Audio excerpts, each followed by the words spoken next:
Hello student, आज हम पढ़ेंगे सामाजिक विज्ञान का पार्ट 2 प्रथम विश्व युद्ध और रूस की क्रांति के प्रथम विश्व युद्ध के क्यों हुआ और रूस की क्रांति क्यों हुई। पश्चिम यूरोप के राष्ट्रों की साम्राज्यवाद की भूख और औपनिवेशिक लालसा के कारण उन्होंने एशिया और अफ्रीका के देशों में जाकर उपनिवेश स्थापित किया। आपने देखा था पहले पार्ट के अंदर के कैसे यूरोपीय लोगों का आगमन हुआ था। आपने 8वीं कक्षा में पढ़ा था कि यूरोपीय लोग कैसे आए, उसके बाद डच, अंग्रेजी, फिर फ्रांसीसी कैसे आए थे। वैसे ही जो यूरोप के लोग थे, कौन से, पश्चिमी यूरोप के, वो अपनी साम्राज्यवाद की भूख, साम्राज्यवाद मतलब अपने साम्राज्य को बढ़ाना, और औपचारिक लालसा के कारण उन्होंने क्या किया, अफ्रीका और एशिया के देशों में जाकर उपनिवेश स्थापित किया और अपनी सत्ता का क्या किया, विस्तार किया। परिणाम स्वरूप यूरोप के अन्य देशों में उपनिवेश स्थापित करने की शुरुआत हुई थी। क्या हुई थी? शुरुआत हुई थी। पश्चिम यूरोप के इन उपनिवेश भूखे देशों ने एशिया अफ्रीका के देशों को आर्थिक, सामाजिक और सांस्कृतिक नुकसान पहुंचाया। देखो अब क्या किया यूरोप वालों ने, एशिया के और अफ्रीका के आर्थिक, सामाजिक और सांस्कृतिक नुकसान पहुंचाया। विश्व राजनीति में उनके ऐसे परिणाम आए जिसके कारण प्रथम विश्व युद्ध हुआ। अब देखो इनकी आर्थिक, सामाजिक और सांस्कृतिक जो नुकसान पहुंचाया, उसी के कारण क्या हुआ, प्रथम विश्व युद्ध हुआ तथा रूस की बोल्शेविक क्रांति जैसी अनेक घटनाओं का सर्जन हुआ था। तो विद्यार्थी मित्रों, अब हम क्या करते हैं, ब्यौरावार इसका अध्ययन करेंगे। तो पहला है पश्चिम यूरोप और एशिया अफ्रीका में उपनिवेशवाद, कि कैसे उन्होंने वहाँ पर आकर अपनी सत्ता का निवेश किया, कैसे अपनी भूख जो साम्राज्यवाद की थी उसको उन्होंने बढ़ाया। एशिया अफ्रीका में उपनिवेश स्थापित करने में पश्चिम यूरोप के राष्ट्र मुख्य थे। कौन से थे? पश्चिम साइड के जो यूरोप के राष्ट्र थे वो। उनकी इस साम्राज्यवादी लालसाओं ने उनके पड़ोसी राष्ट्रों को भी नहीं छोड़ा था। क्या किया था? पड़ोसी राष्ट्रों को भी उन्हें छोड़ा नहीं था। नीदरलैंड, बेल्जियम, लैक्सेमबर्ग पर स्पेन का अधिकार था। इन 3 जगह किसका अधिकार था? स्पेन का। पुर्तगीज शासक की निसंतान मृत्यु हो जाने में रक्त संबंध के आधार पर स्पेन के राजा के अधीन पुर्तगाल भी आ गया। अब स्पेन के अंडर ये 3 थे, लेकिन जो पुर्तगाली भी आए थे उनके शासक की निसंतान मतलब उनकी कोई संतान नहीं थी, तो उनकी मृत्यु हो गई। तो रक्त संबंध के कारण क्या हुआ, स्पेन के राजा उनके अधीन पुर्तगाल भी आ गया।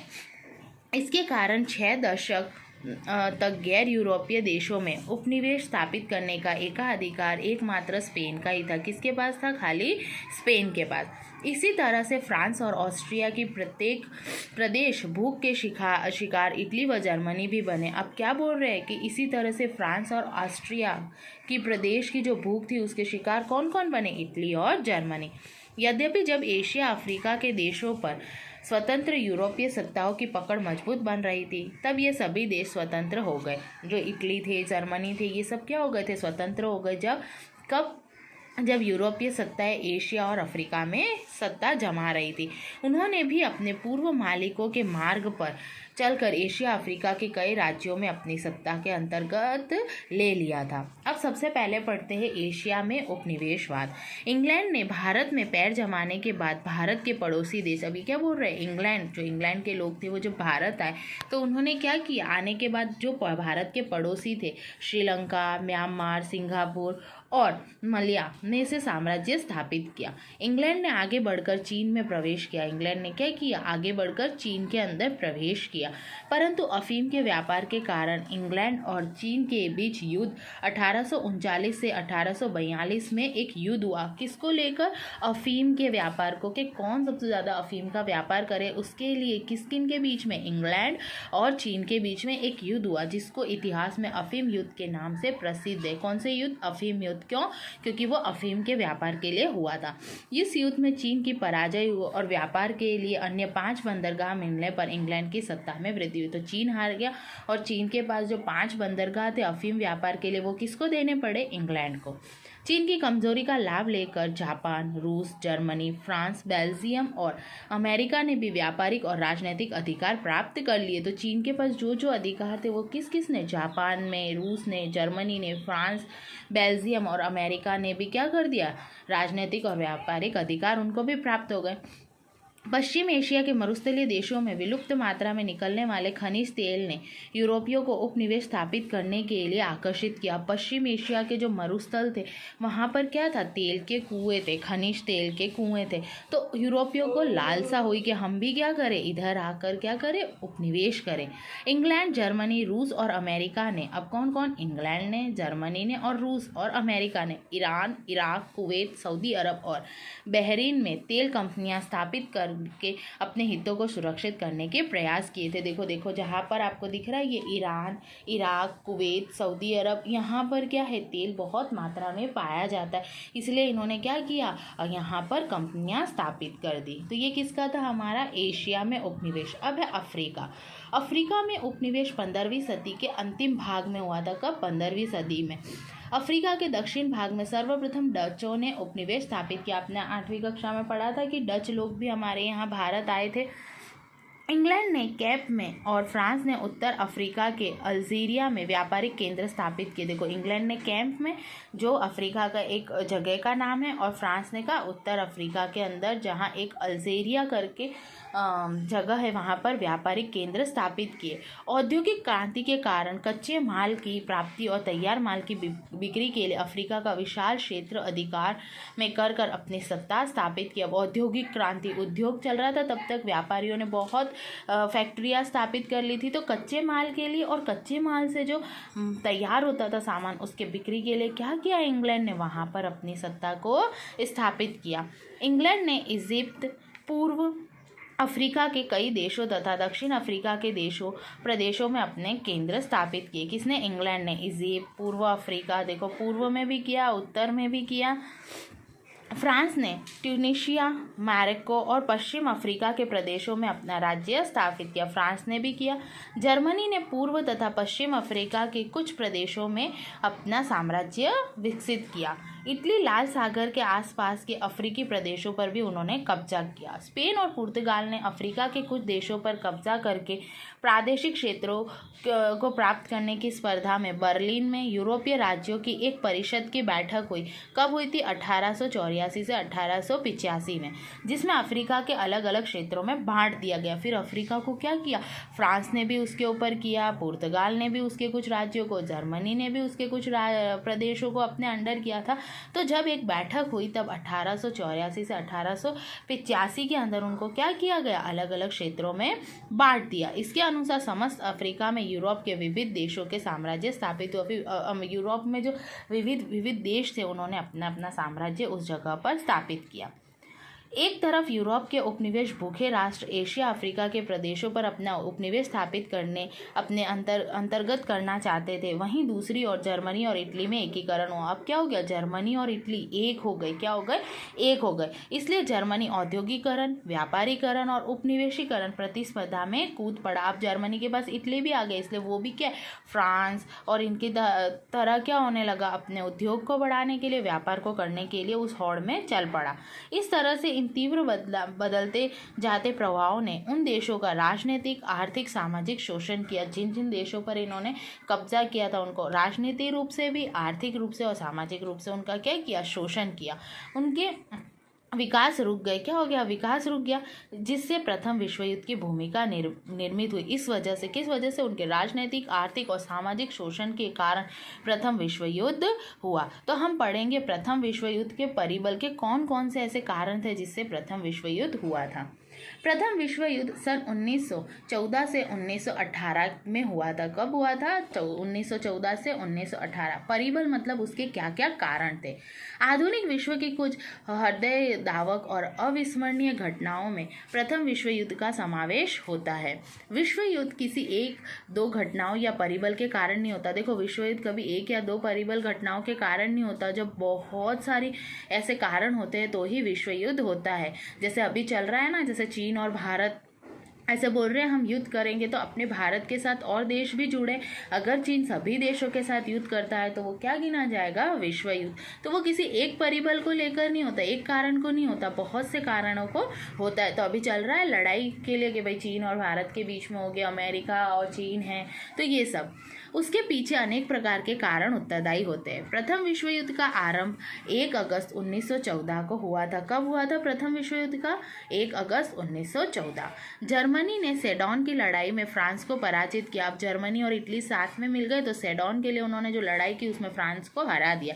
इसलिए फ्रांस को फ्रैंकफर्ट की संधि करनी पड़ी जो 1871 में हुई थी। उनके अनुसार युद्ध दंड और 2 प्रदेश ऑलेस और लॉरेंस जर्मनी को देने पड़े। अब 2 प्रदेश थे जो किसको देने पड़े? किस फ्रैंकफर्ट संधि के तहत 2 प्रदेश ऐसे थे जो ऑलेक्स और लॉरेंस जर्मनी को देना पड़ा। फ्रांस इस अपमान को कभी भूल ना सका। इस तरह फ्रैंकफर्ट की संधि प्रथम विश्व युद्ध का मुख्य कारण बनी। कौन सी संधि?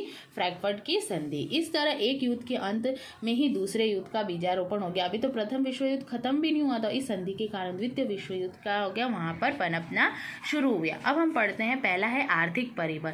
आर्थिक रूप से 19वीं सदी में इंग्लैंड ने एशिया और अफ्रीका के विशाल उपनिवेश स्थापित किया। वह अपने उपनिवेशों का आर्थिक शोषण करके धनवान बना। वो क्या करता था? और ना यहाँ पर आया, एशिया और अफ्रीका में अपना शासन स्थापित किया और जो भी पैसे या धन मिलता था वो खुद लेकर क्या हो गया? बहुत धनवान बना। औद्योगिक क्रांति तथा उपनिवेशवाद के तीव्र विकास के कारण यूरोप को विलुप्त मात्रा में कच्चे माल की जरूरत पड़ी। अब ये क्या बोल रहे? औद्योगिक, मतलब तब औद्योगिक क्रांति हो रही थी। क्यों? क्योंकि तब उद्योगों का बहुत ज़्यादा विकास हो रहा था। उपनिवेशवाद के लिए क्या हुआ? यूरोप को बहुत मात्रा के अंदर कच्चे माल की जरूरत पड़ी। 19वीं सदी के अंतिम 25 वर्षों में जर्मनी ने एशिया और अफ्रीका में बाजार प्राप्त करने के लिए स्पर्धा शुरू कर दी। जर्मनी ने भी क्या किया? 25 वर्षों तक एशिया और अफ्रीका के बाजार में अपने उपनिवेश को स्थापित करने के लिए क्या करा? स्पर्धा शुरू की। जर्मनी ने इंग्लैंड तथा फ्रांस की तुलना में सस्ते माल देना शुरू किया। अब जर्मनी ने क्या तरकीब निकाली कि मैं इंग्लैंड और फ्रांस की तुलना में क्या करूंगा? सस्ते माल देना शुरू करूंगा तो मेरे पास ज्यादा से ज्यादा धन आएगा। वह एशिया तथा अफ्रीका में इंग्लैंड तथा फ्रांस के बाजारों को तोड़ने लगा। अब उसने क्या किया? एशिया और अफ्रीका में जो इंग्लैंड और फ्रांस के जो बाजार थे जहाँ से कच्ची सामग्री मिलती थी वो धीरे धीरे कम होती गई। परिणाम स्वरूप एक तरफ जर्मनी तथा दूसरी तरफ इंग्लैंड के बीच तीव्र आर्थिक स्पर्धा शुरू हो गई। इसलिए इन दोनों के बीच में क्या हुआ? आर्थिक परिबल के कारण युद्ध हुआ। सैन्यवाद मतलब सैनिक। यूरोप के राष्ट्रों में प्रादेशिक विस्तार के लिए जो प्रतिस्पर्धा हुई उसके लिए सैन्य शक्ति आवश्यक और महत्वपूर्ण थी। अब यदि है ना किसी के पास सैनिक नहीं होंगे तो क्या वो युद्ध कर सकता है? नहीं कर सकता। इसीलिए दूसरा हमारा कारण है सैन्यवाद। इंग्लैंड, फ्रांस, ऑस्ट्रिया, रूस आदि राष्ट्र अपनी सैन्य शक्ति बढ़ाने लगे।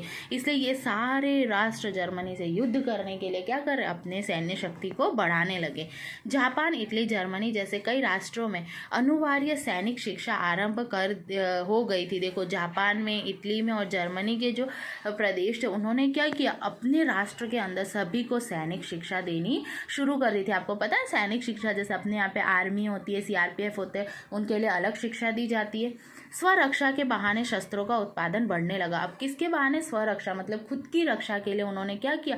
शस्त्रों का, जैसे बंदूक है, तलवार है, इन सब का उपयोग, उत्पादन करना बढ़ा दिया। इससे सैन्यवाद को बढ़ावा मिला। किसको बढ़ावा मिला? सैन्यवाद को। और आर्थिक स्पर्धाओं में सैन्य स्पर्धा जुड़ जाने से युद्ध का वातावरण अधिक उग्र बन गया। अब देखो आर्थिक तो था, दूसरा सैन्यवाद आ गया, उसमें शस्त्रों का निर्माण हुआ तो वो क्या हो गया? और ज़्यादा।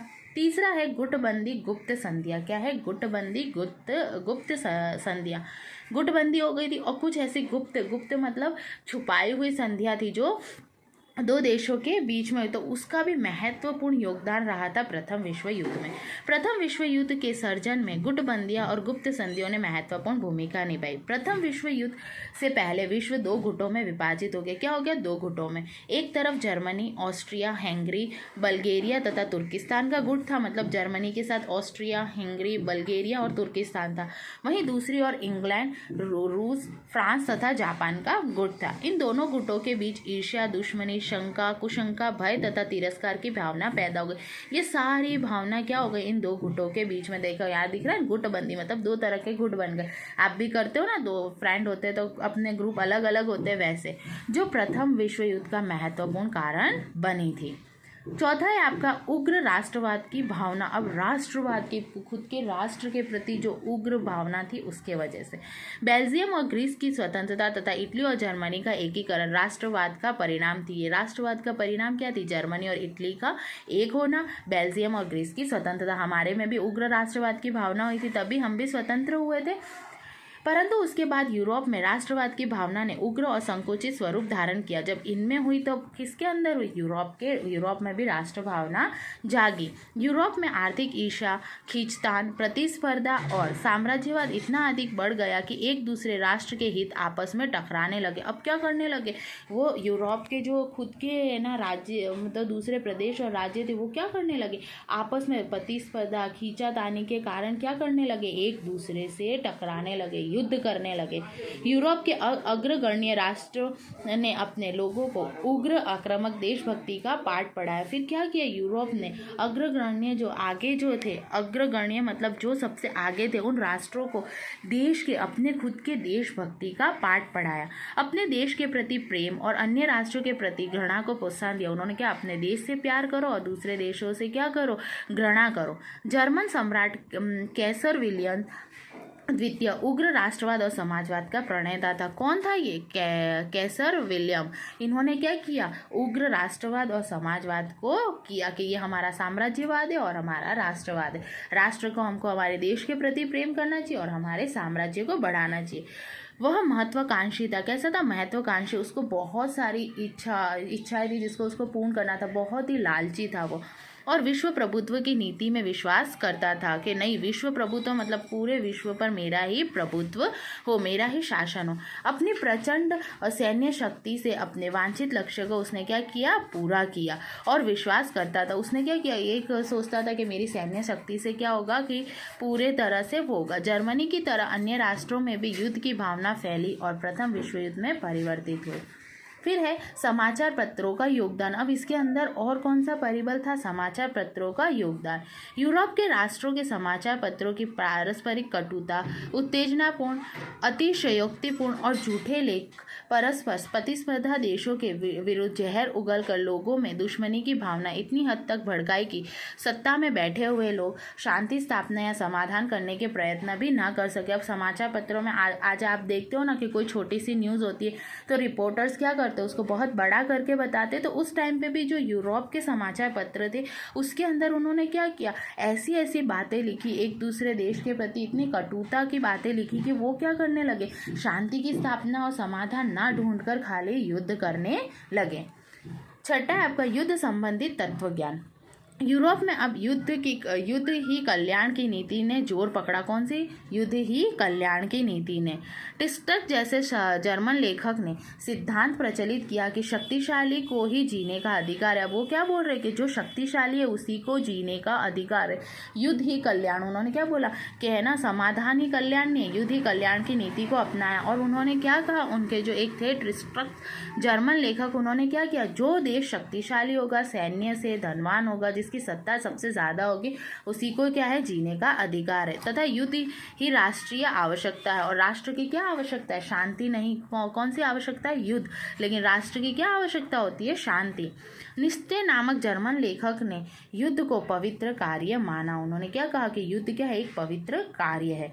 ऑस्ट्रिया के राजकुमार और उनकी पत्नी की ब्लैक हैंड नामक सर्बिया की उग्रवादी संस्था के सदस्य ने गोली मारकर हत्या कर दी थी। किसने कर दी थी? जो ये सर्बिया नामक उग्रवादी संस्था है ब्लैक हैंड, उन्होंने ऑस्ट्रिया के जो राजकुमार और उसकी पत्नी की। ऑस्ट्रिया ने इस घटना के पीछे सर्बिया का हाथ होने का आरोप लगाया और 48 घंटे में अपराधी को क्या कर दिया? गिरफ्तार कर ऑस्ट्रिया के समक्ष उपस्थित करने का सर्बिया को समय दिया कि भाई सर्बिया एक जगह उनको ये समय दिया कि जिसने उनको गोली मारी 48 घंटे के अंदर अंदर आपको उसको ऑस्ट्रिया के समक्ष रखना है। सर्बिया ने स्वयं इस मामले से अभिज्ञ होने की घोषणा की। बोले हमको ये चीज़ नहीं पता। और मारा किन्होंने था? सर्बिया के लोगों ने। ऑस्ट्रिया ने सर्बिया की एक ना सुनी और उसने सर्बिया के विरुद्ध युद्ध घोषित कर लिया। फिर उन्होंने क्या किया? उन्होंने कहा कि हमको ये नहीं पता, तो जो ऑस्ट्रिया के लोग थे, उन्होंने सर्बिया के विरुद्ध युद्ध घोषित किया। इसके साथ प्रथम विश्व युद्ध का आरंभ हुआ और इसी के साथ क्या हुआ, प्रथम विश्व युद्ध का आरंभ हुआ। तो अभी हमने देखा कि प्रथम विश्व युद्ध के परिबल कौन कौन से थे, तो आपको समझ में आया ये हमारे प्रथम विश्व युद्ध के क्या थे, परिबल थे 6। Thank you.